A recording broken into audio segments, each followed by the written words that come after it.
wrestling is pretty hot lately. WWE is on top right now, and what made that really kind of be the eye opener this week, and definitely a talking point, if it hasn't kind of been a talking point for many years now, and going on under the Triple H era, him coming out to the ring and talking about how WWE, this is their most successful arena show ever, this is their most successful non-WrestleMania show ever.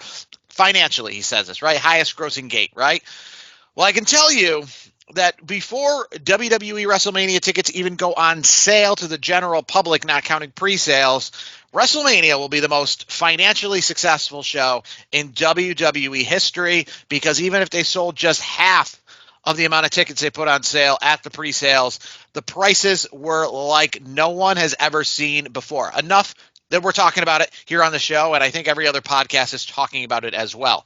As of recording this on a Thursday, the most cheapest price that I've seen for the two-day combo, and yes, this includes the upper decks, this includes limited view, this is the cheapest get-in price right now after Ticketmaster fees, is $1,150. That's the cheapest, and to be fair, that actually went down a little bit because some of the prices were higher than that. So for under $1,000 right now from Ticketmaster, you can't get in the door. And there are tickets available, they're just at that price. So it's not like these are secondary markets. These aren't resellers or anything like that. And a part of the reason for this is not 100% WWE's fault and WWE's greed, but it's Ticketmaster and dynamic pricing, which is actually something that a lot of governments around the world are taking umbrage with and actually investigating in. And dynamic pricing is simply that. A company like WWE agrees to sell their product on Ticketmaster, and they agree to set the prices at dynamic levels, which means Ticketmaster says, give us the prices for the tickets, and then we're going to monitor the prices and make them go up and down based on demand. So this isn't just WWE people sitting at the keyboards checking out prices. This is Ticketmaster doing it, and Ticketmaster setting these prices. So, for example, a seat that I bought, and we'll get into maybe how much I paid for it, is currently going for 3 times the price it cost, like sitting beside me. Is going for 3 times that price right now. And again, not StubHub. This isn't resellers. This isn't people like myself buying it and trying to unload it to the public. This is from Ticketmaster. This is when you go on the pre-sale and you go on Ticketmaster and you type in Universe or Mania or whatever the pre-sale codes are. This is what you have to sell. It's crazy either way, whether it's WWE setting these prices or Ticketmaster, the prices are the prices, the demand is the demand. And so far, I mean, unlike years past, I will say there are more WrestleMania tickets available right now than there have been in years past because of these prices. So it's meaning that like you're not immediately sold out. So I guess what's the worst, Brandon? Would you rather go on there when tickets go on sale and have like no inventory, or would you rather go on there and have inventory and tickets available in all the sections that you would like to sit in, but at these absurd prices? What do you make of a 5th row ticket for WrestleMania being sold for $15,000? I think it's ridiculous. I think it's a product of the times. I mean, we're both baseball fans, and I was listening to a local radio show here in Syracuse, New York, and I believe the cost of a get into the World Series is like $1,700, and that's standing room only. You're not even getting a seat. You want a seat, you got to pay like $2,000. It's ridiculous right now. It's the cost of going to these venues now. And I think they got to change things because I feel like they're gouging us, the customers. Yeah, no, I think the big thing too is obviously like I was saying, like I heard, the UK government kind of looking into this dynamic pricing thing where essentially the prices change. Back in the day, tickets were $20, and when they sold out, they sold out. If you bought something off a scalper, that's what it is. But you can't just change the prices as I'm looking at them, because literally that's how I got tickets. This is a true story. I was actually looking at tickets on a pre-sale. So before they went on sale for the general pre-sale, I got it on an advanced pre-sale for friends and family only, right? So this is like Drew McIntyre is my best friend. This is what I'd be subjected to pricing. Which is insane. And as I was about to X out of because tickets were just out of my price range, and essentially, I guess we'll have to look at this in the future because they were absurd, a section of seats just mysteriously opened up. And I mean, I literally saw like all those blank dots turn to blue dots and a whole row just pop right up and actually at an affordable price. And as I said, and when I say affordable, I mean the most I've ever spent for a WWE, or I'm going to correct that. The most I've ever spent to go to anything ever in my life. That is that is the affordability of these tickets. And yet I said I went by a couple hours later, and another row of seats was available right by that, and at prices absurd.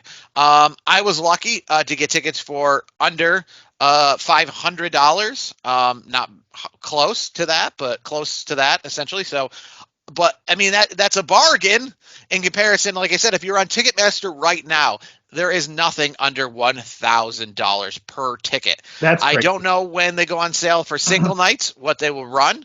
But TickPick is also right up there, right? They're selling tickets pretty much on demand of the price because they're about $1,000 for a 2-night ticket.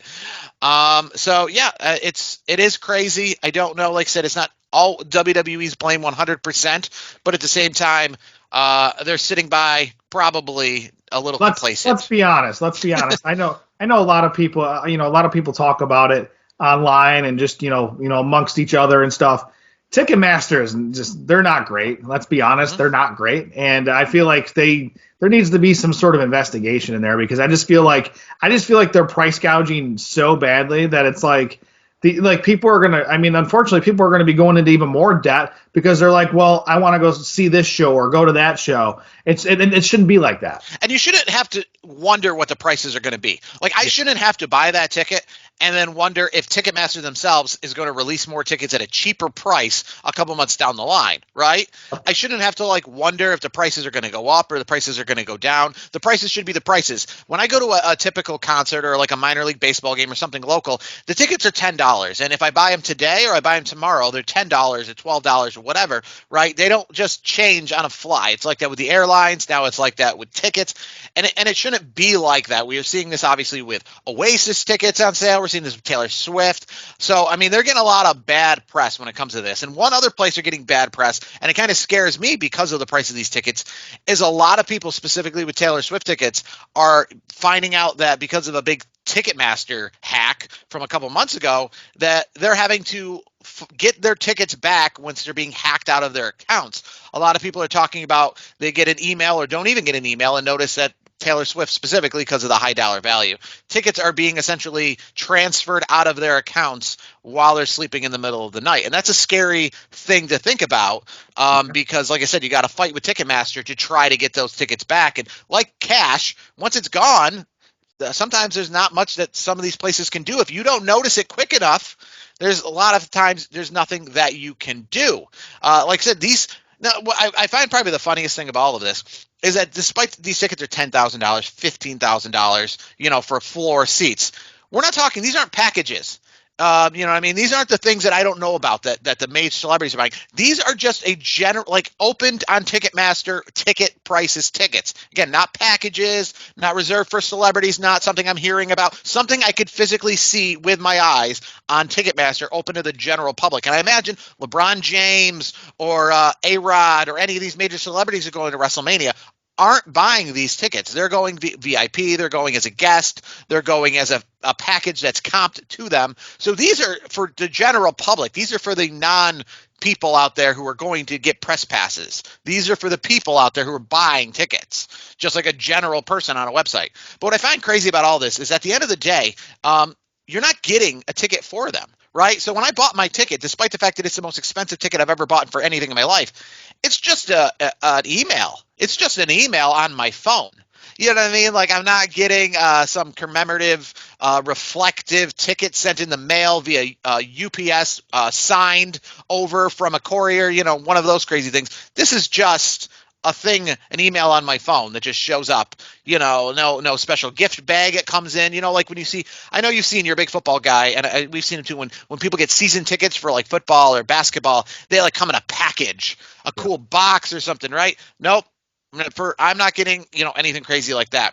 But I say, it is scary, obviously, to lose your tickets and have that obvious, threat out there for the next 7 months of my life before WrestleMania gets here of having to make sure that the tickets are still there. And this is a true story because, to that threat, just minutes prior to us going on, I got an email and I have a multi-factor authentication on my emails. But I get a pop-up that says, hey, do you approve this sign-in somewhere else in the country, on one of your email accounts? and I deny it, but I get those somewhat regularly, and that's why I have that.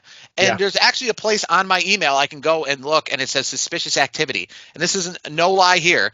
My email, one of my main emails, is attempted to be logged in every 5 minutes round the clock from all over the world. There's literally a list of like 1,000 today alone Yep. of just unsuccessful, didn't have your password, didn't have your password, didn't have your password. Sometimes like this, they actually try to get in without a password and see if you'll like approve it via your multi-factor authentication. Yeah. But it's just the idea that, like people are attempting, like, you know what I mean? It's not like, at my house we lock the door, but at night no one's trying to break down the door. Like, we lock the door on our email and for these WrestleMania tickets, as someone is literally, as we're recording this, actively trying to get them, just unsuccessful at this time, trying to figure out a fancier way to be successful. So that is scary. But yeah, WrestleMania tickets, insane. They're going to make tons and tons of money. I don't know how much of the profit they make off the dynamic pricing, or if Ticketmaster just takes all that. I don't know.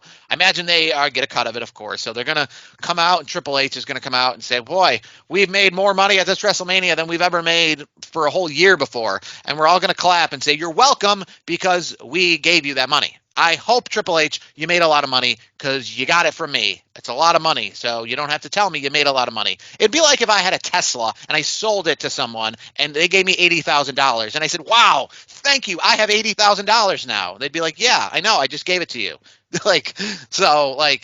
It's crazy. WrestleMania prices are out of this world. So, the days of me starting this streak of going to WrestleMania because it's quite an affordable thing to do, because I can't afford to go to the World Series or the Super Bowl or one of these major events, and I get to go to something that feels just like it and it has the same pomp and circumstance and excitement around it, but at a regular person's price. Well, those days are coming to a close probably, as, like I said, WrestleMania tickets to sit on the floor is going to run you tens of this isn't on location with the lanyard and John Cena walking you to your seat prices. This isn't the pregame brunch with the Undertaker. This is just a ticket, folks. This is not any of that included. Not the hotel, not the airfare, nothing. $10,000 to sit anywhere on the floor.